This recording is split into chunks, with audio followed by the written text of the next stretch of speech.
Subscribe to Judiciary Legal Solutions and hit the bell icon so never miss an update. Section 92 uses the word any such contract, grant or other disposition.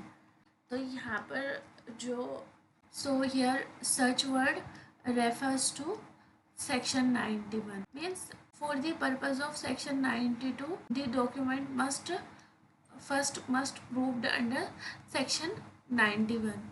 It says when parties made any document, then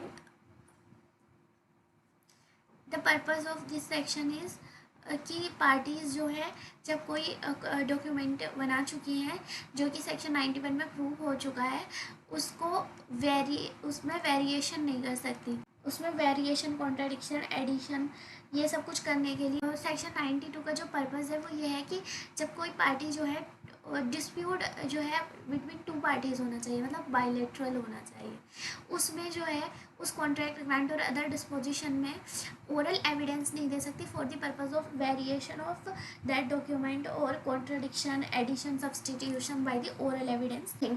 the words used under section 92 are as between the parties. As between the parties means जो document है section 92 के लिए वो bilateral document होने चाहिए.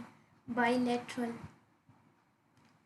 मतलब दो parties वाला डॉक्यूमेंट होना चाहिए, कॉन्ट्रैक्ट, ग्रांट या अदर डिस्पोजिशन, और वो डिस्पोजिटरी होने चाहिए. तो और इसमें दो टाइप के डॉक्यूमेंट्स हो सकते हैं same as section 91. One is where the contract, grant or other disposition were not required to be registered but still they have documented, or second may be where contract, grant or other disposition which is required to be registered and they were documented and registered. Okay, and any unilateral document which is not of a dispositive nature will not fall under section 92 even though वो document जो है 91 में fall कर चुका है. अब हम लोग देखते हैं कि सेक्शन 92 में जो प्रोवाइजो दिए गए हैं उनका पर्पस क्या है, वो प्रोवाइजो क्यों क्रिएट किए गए हैं despite the strict bar of section 91 and 92. Despite the strict bar of section 91 and 92, there may be some circumstances, especially in the countries like India, people are not much aware about legality. So they can, because they are not legally much aware, so they can create oral agreement or may make some mistakes or some illegality.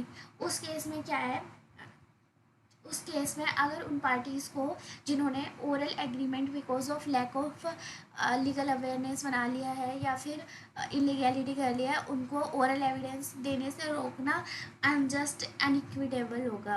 उन लोग के parties के right को defeat करना होगा और ये itself section 91 and 92 के जो पर्पज़ हैं उसको भी डिफीट करेगा. सेक्शन 91 एंड 92 का पर्पज़ ही क्या है, यही तो है कि कोर्ट के सामने बेस्ट एविडेंस प्रोड्यूस हो, ट्रूथ सामने आए, कोर्ट के जस्टिस हो. और जब पार्टीज़ का ओरल एग्रीमेंट उस केस में प्रूव नहीं होगा या फिर इलीगैलिटी प्रूव नहीं होगी तो वो पार्टीज़ के राइट को डिफीट करेगा, जस्टिस नहीं हो पाएगा, ट्रूथ कोर्ट के सामने नहीं हो पाएगा. तो इसके लिए सम प्रोवाइजोज आर गिवन.